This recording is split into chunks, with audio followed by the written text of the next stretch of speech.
pergunta a Paulo. Você se sente agora mais recuperado psiquicamente, mais maduro em relação aos seus pensamentos ou não? Sim, seu Cerato.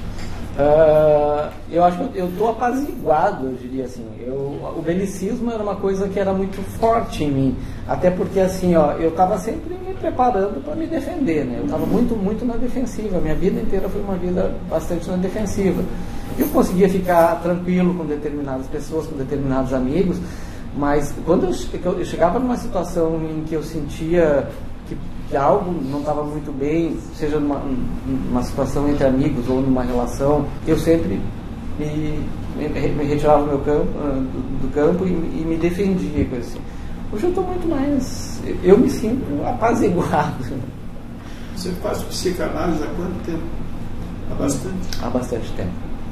Mas com esse terapeuta agora tem uns 6 anos.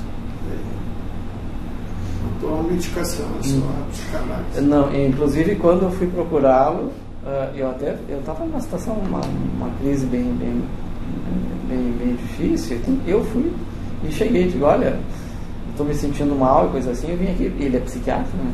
Tipo, quem sabe eu queria tomar medicação. Aí ele me ouviu, no final da sessão ele disse assim, olha, eu jamais dou medicação para um paciente assim, sem ouvi-lo, sem diagnosticar bem o caso e coisa assim. Eu precisaria de no mínimo umas 3, 4 sessões para te avaliar bem direitinho e para depois te propor até o tipo de medicação e coisa assim. E passado um mês, mais ou menos, ele chegou para mim e disse, eu não vejo que o teu caso seja um caso para ser tratado com medicação, mas é um caso para a gente sentar e trabalhar com uma terapia longa. Se tu estás disposto a enfrentar isso, eu posso te ajudar, posso tentar te ajudar nesse processo. Você acha que esse processo de recuperação tua, entre aspas, parcial, foi auxiliado aqui pela escola? Sim, porque na psicanálise tem determinadas coisas que não são consideradas, né? Tipo a questão grupocármica, né, que o Edson colocou, isso não é levado em consideração. Tem uma série de coisas que não são consideradas e tal, coisa assim. Mas eu não vejo que elas são autoexcludentes. Eu acho que elas são complementares, como tudo na vida, sabe? Como alimentação, é tipo alimentação, sabe? Comer só feijão vai suprir alguma coisa, alguma necessidade, mas não dá, a gente tem que misturar um pouquinho e coisa assim, sabe? E assim é que daí a nutrição se faz. Isso que a senhora acabou de falar, eu acho extremamente útil fazer uma complementação de uma coisa. As instituições conscienciocêntricas, em geral, já têm esse processo, inclusive institucionalizado. A EAC não tem, né, esse processo ainda. E talvez nem se faça exatamente da mesma forma. Pode ser através de debates terapêuticos, reflexivos. Estamos estudando, vendo em conjunto com o grupo qual seria a melhor forma. Mas eu acho que é bem complementar, bem importante, que vai contribuir, me parece, para o aprofundamento da autopesquisa também. Né? E particularmente ele até gostou dos conceitos, mesmo quando não entende, ainda pergunta o que é, o que significa, ou seja, ele ainda tem a cabeça, esse psiquiatra, bastante aberta, né?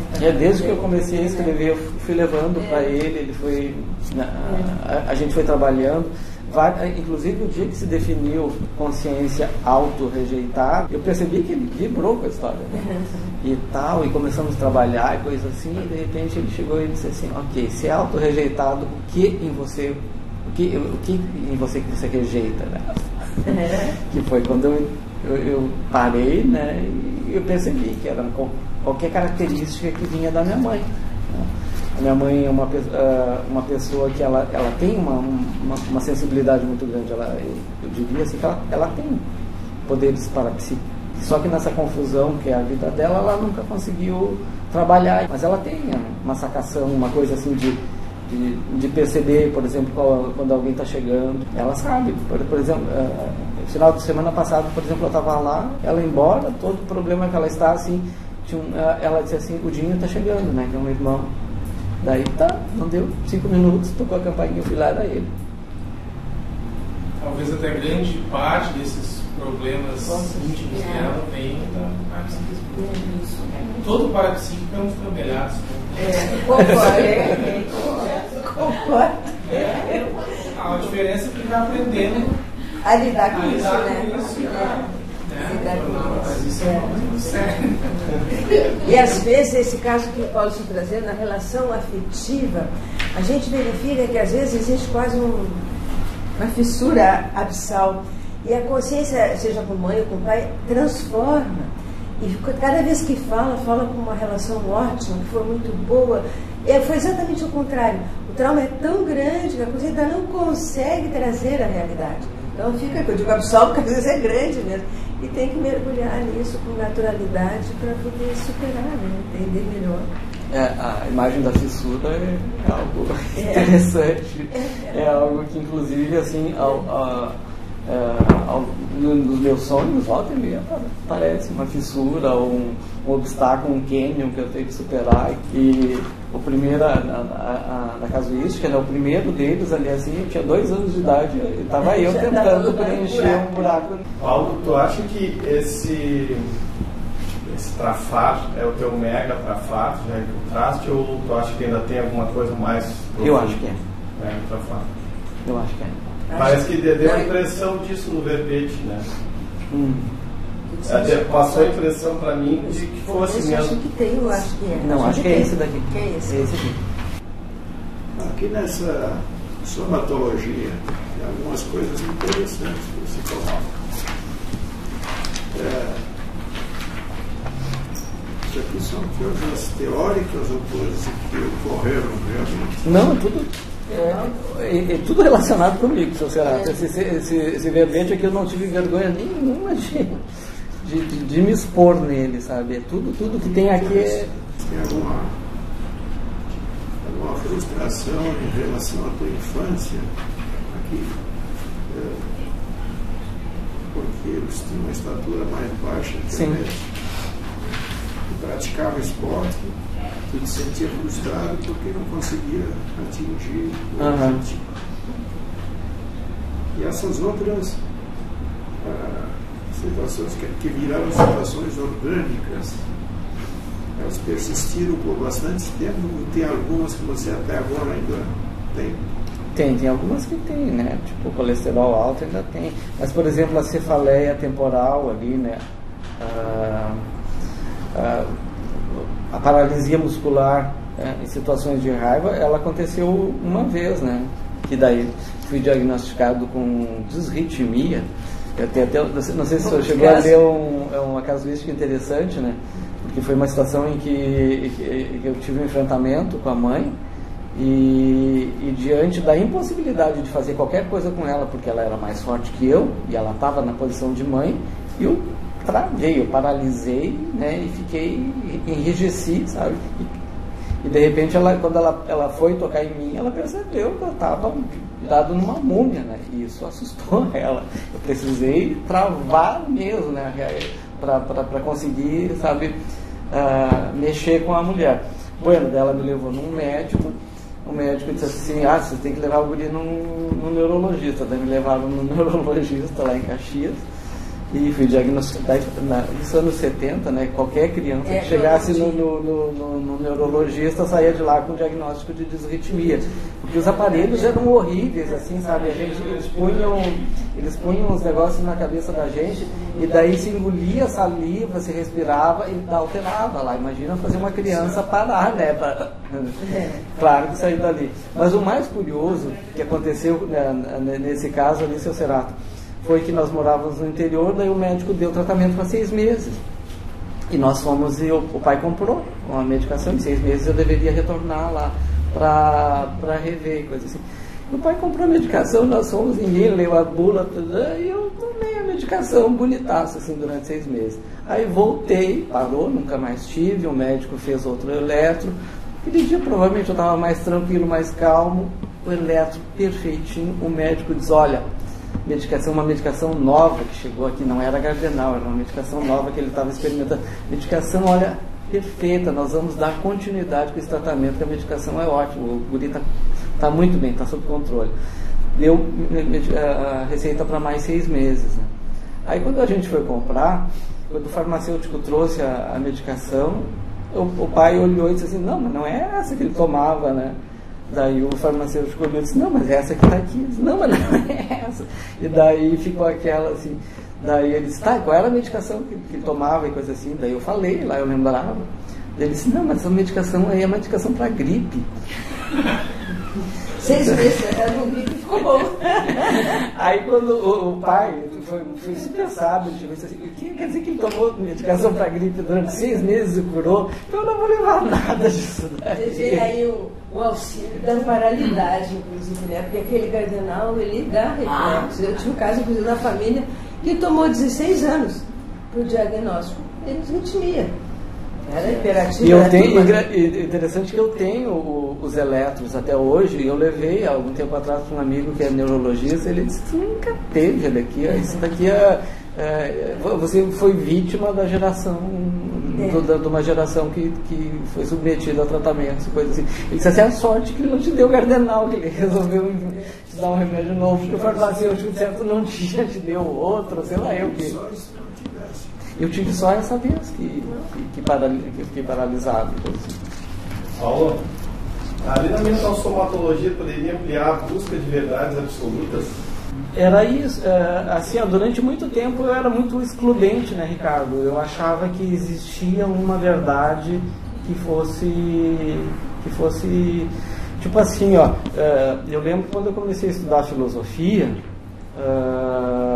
E que eu comecei a ler Sartre, todo o meu passado de uma família católica, italiana e coisa assim, eu joguei fora, assim, me tornei um ateu, assim, chato mesmo, sabe? Eu não queria discutir, sabe? Eu simplesmente queria negar e pronto, sabe? Então era uma verdade absoluta para mim, sabe? Não existe mais. Deus morreu aqui, pronto, não tem mais. Daí eu me tornei, eu me tornei, inclusive, assim, eu não queria discutir com as pessoas. Perdi momentos assim de ter discussões até interessantes que poderiam ter aprofundado mais, mas quando eu vi, não quero saber, isso daqui não é meu. E foi assim, sabe, ao longo da vida, tá? Inclusive quando eu me interessei pela psicanálise algum tempo atrás, a minha psicanálise era tudo para mim, né? Hoje a psicanálise é um dos meios e coisas assim, mas eu estou super aberto para tudo que está por aí e curioso, né? E tu foste te isolando de todas as pessoas também, ou só te afastando mais do relacionamento assim, familiar, principalmente com a mãe? Eu acho que eu tenho bastante dificuldade, né? A minha melhor amiga tá ali, ela sabe que o meu grupo de amizade ele é bem restrito, assim, sabe? E você viajou bastante, viveu em outros países, né? Sim. Isso não é uma maneira de fugir do convívio? Total. Eu tentei, todas as vezes que eu caí fora do Brasil, era como se eu achasse que o afastamento físico, geográfico, assim, me permitisse lá fora, lá na Europa, né, eu fui morar 3 vezes, me permitisse viver uma vida longe dos problemas e melhor, sabe, começar tudo de novo lá, sabe, como um imigrante que abandona o seu país e vai viver num outro lugar e tal. E a busca pelo relacionamento, assim, imagino eu que seria mais pelo lado intelectual do que afetivo. Totalmente. Não, eu só ia perguntar quem trouxe os travos. Fui eu. Psicanálise, o paciente diz tudo no primeiro encontro, né? O problema é que nós, terapeutas, não entendemos, só por isso que a gente continua chamando ele várias e várias vezes no consultório. Mas ele diz tudo nos primeiros minutos. E eu acho que hoje aqui o Paulo disse tudo nos primeiros minutos. Quando ele fala sobre os cravos, né? E ele diz assim, que foi quando eu peguei a caneta, ele fala assim, que a moça, alguém, né, enfim, teve um insight, né, de pegar os cravos, ou seja, colocar no concreto, né, por que manter algo que já acabou? Que já acabou. Essa é a tua questão. Por que manter algo que já acabou? Essa é a tua questão. E o resto são racionalizações, tentar preencher esse buraco que essa questão te faz. Porque o material já acabou. Bom, só só para terminar assim, claro que... E aí tu repete isso de todos os jeitos. Aí tu faz com o Leon, que é um menino, um filme de um menino que tenta ter uma outra história. Aí você viaja 200.001 vezes na sua vida para começar uma nova história. E aí você traz o Godot, que é alguém que não vem nunca, né? E aí tu traz a história da glicerina, que é algo que não serve para nada. Ou seja, você fica falando sobre a mesma coisa, que é: por que será que eu mantenho algo que já acabou? Que já acabou, né? E pra mim é só isso. Então... Porque, na verdade, o que ficou...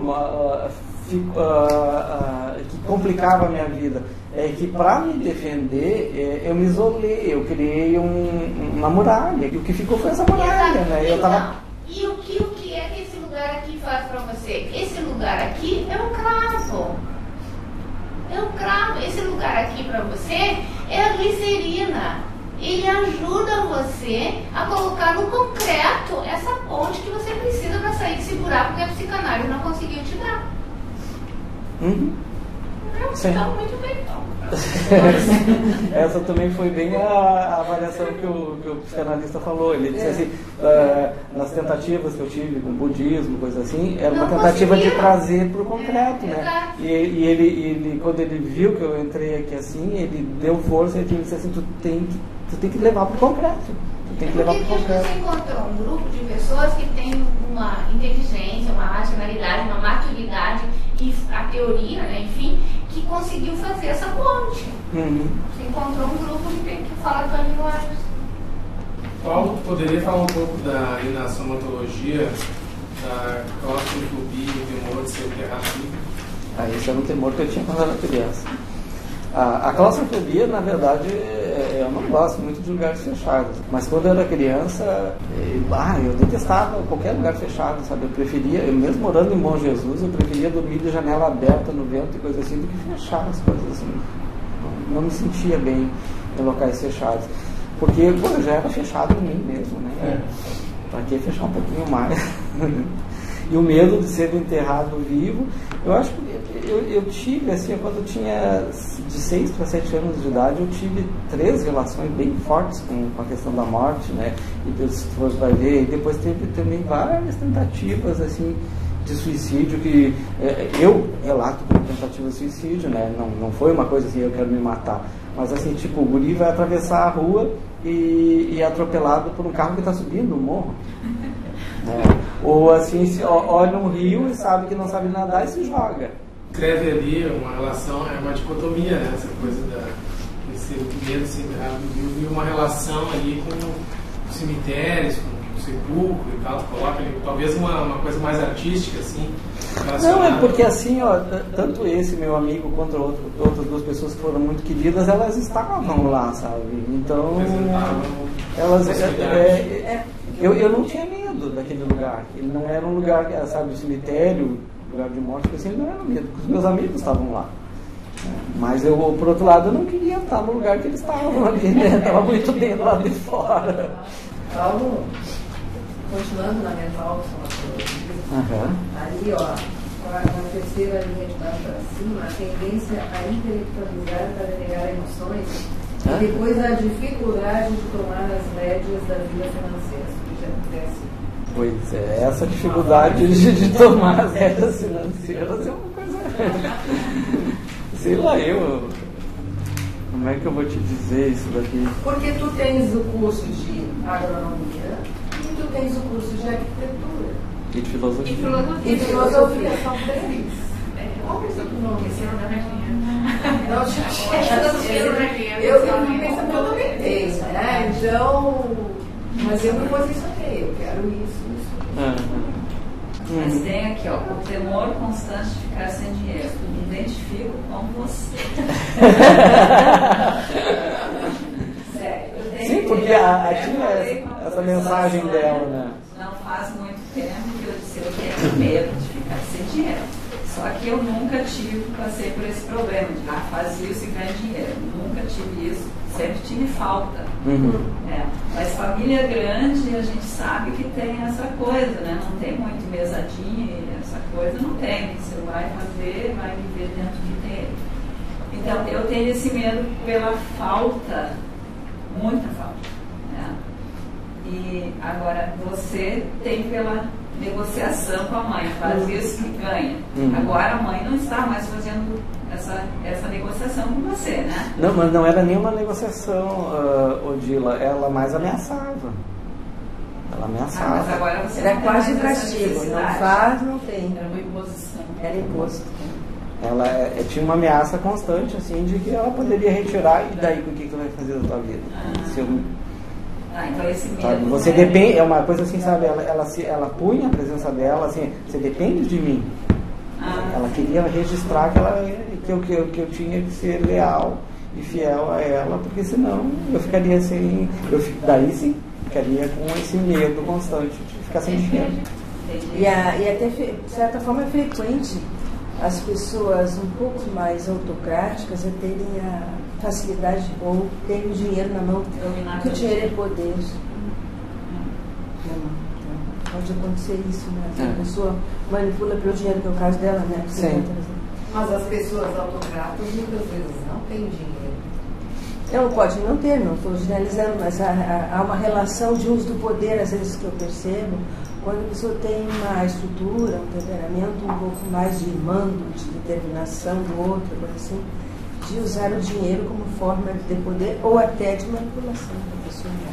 Paulo, é o seguinte, na tua infância, até os 8 anos, em relação tua com a tua mãe, o que mais te impactou em relação ao teu relacionamento com ela? Teve um dos negócios que está descrito aqui numa casuística, que foi uma situação que aconteceu em relação à minha irmã, ela está entre o Mário Rochedo. É o segundo, ó, entre o Mário e o Rochedo. Foi uma situação que ela era ardilosa, né? Quando ela queria uma informação, e assim, nesse caso ali, assim, eu tive que acompanhar a minha irmã numa festa, tá? A minha irmã tinha uns 15 anos, eu acho, naquela época, uns 14, 15 anos, eu tive que acompanhar a minha irmã numa festa, e quando chegamos, a mãe chegou e me perguntou assim, diz, a tua irmã se aproximou de fulano de tal lá, e eu fiquei assim, né? Eu digo, né? Eu disse, não. Ela disse assim, não mente pra mim. Ela fez o seguinte, não mente pra mim. Quem mente, se você mentir pra mim, eu morro. O filho que morre. Daí ela me colocou, eu disse assim, sim, ela ficou. Aí quando eu saio daí, tá, pelo menos não matei minha mãe, né? E tu tinhas que idade?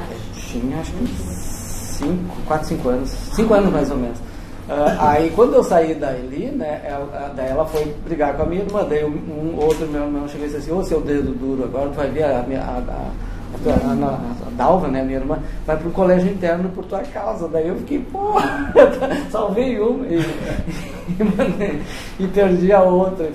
E daí assim, ó, essa situação, sabe, na hora eu fiquei, mas depois eu fui contabilizando isso aos poucos, sabe. E daí foi quando eu comecei a perder a confiança dela. E eu te diria assim, só que essa elaboração ela não foi rápida, assim, sabe? A elaboração como uma coisa que eu realmente tinha que me cuidar dela mesmo, sabe? Aconteceu foi mais adiante, sabe? Demorou um tempo, sabe? Elas nunca acontecem, nunca é imediato, né? Na segunda página ali, Paulo, na fenomenologia, no item 11, né, enciclopedicene, unidade de medida do nível de enciclopedismo consciencial. O que seria isso? Então, eu acho assim, ó, que uma das formas que eu tive a vida inteira de negar a minha vivência emocional e coisas assim foi sempre pela intelectualidade, pela busca de informações. E eu vivia catando informações assim, eu me sentia muito aceito, a minha moeda de troca para buscar a aceitação das pessoas era através da informação, sabe? Com isso, sabe, apesar de ter sido uma saída e coisas assim, ele acabou que eu tenho bastante informação, sabe, hoje. Paulo, faz uma relação para nós, na página 5, entre, inclusive, isso acaba de colocar, intelectualidade desenvolvida, cultivada, e a síndrome do talento engavetado. Olha, professora, o que eu lhe diria assim? Eu acho que eu tenho vários talentos que estão todos engavetados, né?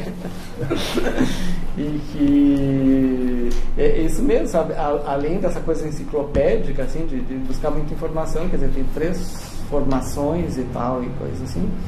Eu acho que um talento, desculpe eu me intrometendo, mas um talento que eu tenho é perceber as coisas. Tu percebe o que a gente quer dizer, o que a gente está sentindo. Pelo menos na minha convivência contigo, eu noto isso. Não só comigo, mais aqui dentro. Assim, esse tipo de olhar para a pessoa e ver o que ela está sentindo, o que ela está precisando. É um talento. E a síndrome do franciscano é no sentido... A síndrome do franciscano foi uma forma que eu fui tendo ao longo da minha vida para confrontar a mãe. A mãe queria que eu fosse todo bonitinho, todo ajeitadinho, coisa assim, um Mauricinho.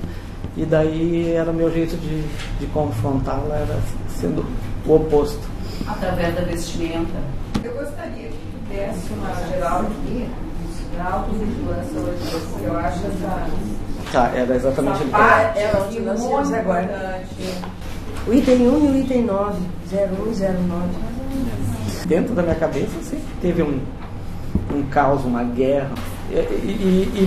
Mas tem essa carência de uma situação, sabe? Como se tivesse um determinado lugar ou uma situação onde eu fosse me sentir completo e tranquilo, sabe? Mas não estou lá ainda. Que pode ser dentro de você mesmo, né? Sim. Mas você fez aqui a relação com evitar a autocorrupção alheia, que a autocorrupção alheia interfira na minha vida, em termos de apaziguamento. Que daí eu fiz bem essa questão com a mãe, né? Que eu achava que era a mãe que punha isso muito, assim, que me... É que quando a gente se compactua com a autocorrupção do outro, parece que o beneficio vem a todo... Mas ele vem assim. Mas, digamos assim, compactuar é diferente de não se incomodar, de não interferir em você o fato da dificuldade do outro ser trabalhada. O problema está quando eu trago para mim me desequilíbrio, às vezes até justifico o meu desequilíbrio do outro corrupto. Que, aliás, é o que estamos mais vendo aí, né, na área financeira, mas existem N formas e modalidades de autocorrupção, dos quais uma é a própria manipulação, também a dificuldade de conseguir ser autêntico. Então nós às vezes não olhamos para dentro de nós o aspecto de algum nível que precisamos avaliar, porque não está claro, e transferimos ao outro, né? E aí eu me incomodo porque o outro é assim. Na verdade tem ressonância em algo meu, né? Eu até vou falar uma coisa sobre esse item aqui do apaziguamento que me ocorreu agora. Foi uma coisa que aconteceu nesse final de semana, que eu fui cuidar da mãe, né, e tal. Quer dizer, eu tinha uma forma de encarar a mãe antes sempre como uma pessoa que eu tinha que ter cuidado, sabe? Foi o jeito que eu aprendi a lidar com ela, para que ela não fosse intrusiva, eu me cuidava dela e estava sempre na defensiva. Agora a situação dela tá complicada e tal, coisa assim, e a gente tem que estar... nós que estamos cuidando dela, e nesse final de semana, quando eu estava cuidando dela, que eu preparei ela para dormir, dei banho e tal, e coisa assim, que eu coloquei na cama, ela foi sempre uma mulher extremamente vaidosa, sabe, sempre cremes e tal, coisa assim, e aí eu fui fazer aquele negócio que eu sei que ela fazia, né, daí fiz uma massagem no rosto, passei o creme, e ela quietinha, e assim, e quando eu estava fazendo aquilo, sabe, ela de olhos fechados, aí foi uma vivência assim, muito forte, sabe? Porque daí estava eu no domínio da coisa, sabe? Ela estava ali completamente entregue, gostando da massagem que estava recebendo, e eu estava ali, tipo, moldando o rosto dela, sabe? Como se a medusa estivesse na minha frente e eu estivesse ali assim, olha, moldando a máscara da medusa, sabe? Sem receio nenhum. E eu até me pensando assim, digo... Olha, vai ser esse rosto que daqui a alguns anos eu vou encarar dentro do caixão, sabe? Vai estar mais ou menos assim, sabe? E como é que vai ser, sabe? E eu fui ficando ali assim, sabe? E elaborando aquilo dentro de mim, sabe? E eu saí dali foi uma vivência forte, coisa assim, mas eu acho que que hoje já não existe mais, sabe? Hoje eu já estou num processo de apaziguamento. Né? Paulo, quando tu coloca isso, assim, se tu me permite, assim, né? Quem está de fora olhando, né? Que a gente de fora é um pouquinho mais confortável nessas situações, principalmente as situações familiares, né? O que acontece nesse momento que tu, imagina, tu foi cuidar ao extremo da tua mãe. Não apenas tu estavas lá cuidando, como tu foi fazer, teve um momento de toque, de afeto com ela, a questão da estética, a questão do autocuidado, que para ela isso era importante, eu vou manter, eu vou reproduzir, que não deixa de ser uma massagem também, né? Foi uma massagem. E aí assim, ó, era tua mãe, né? Era essa consciência, era essa pessoa entregue a ti, né? Então, a palavra que tu usou antes foi a falta de confiança, né? A expressão que tu usou antes. Ali naquele momento, né, era de confiança. Tanto dela, porque é isso, né? O que tu está fazendo comigo? Estou de olhos fechados, estou entregue o que tu está fazendo, né? E também teu. Sim. Porque tu também te permitiu, tô na relação com essa pessoa, que não era Medusa, era tua mãe, né? De confiar nesse ato que tu estava fazendo, de troca com ela, de troca de afeto. Tu editou outra coisa diferente nesse momento. Poder olhar para esse... Sem medo de ser petrificado. Com esse significado. Tu editou outra coisa, né? De confiança. Sim. Complementando o que a Regina falou, eu penso que você está com uma oportunidade valiosíssima, de ouro na mão, que é de fazer essa troca e principalmente o perdão. Eu passei, não tive esses problemas assim, mas tive uma pessoa deficiente na família e foram situações conflituosas, ocorrem pelo problema em si. Então, essa oportunidade de chegar assim, mãe, eu te perdoo por me sentir assim. Você quer pedir perdão para alguém? Porque ela está a caminho da dessoma, daqueles problemas fisiológicos que ela tem. Não se sabe quem irá dessomar primeiro, isso a gente não sabe, mas pela lógica, né, a idade. Então, é a oportunidade de ouro para que ela possa também fazer o desligamento dela quando for a hora, em paz. Então, aproveite. Eu concordo plenamente com você, Odila, e toda vez que eu tenho essas oportunidades e coisas assim, é bem aquilo que o Edson falava, quando troca a posição, sabe? O guri, a criatura que antes ficava com medo e coisas assim, se coloca agora no lugar do provedor e não precisa mais ter medo e coisas assim. Né, digamos que até o Edson colocou também em outra série X, que papel você teve na vida dela e ela no seu, que é só nesta vida, tem conflitos aí que já vêm, estão na nossa memória. Então, considerando isso, também é mais um motivo para fazer esse entendimento. E você ficar bem e ela também.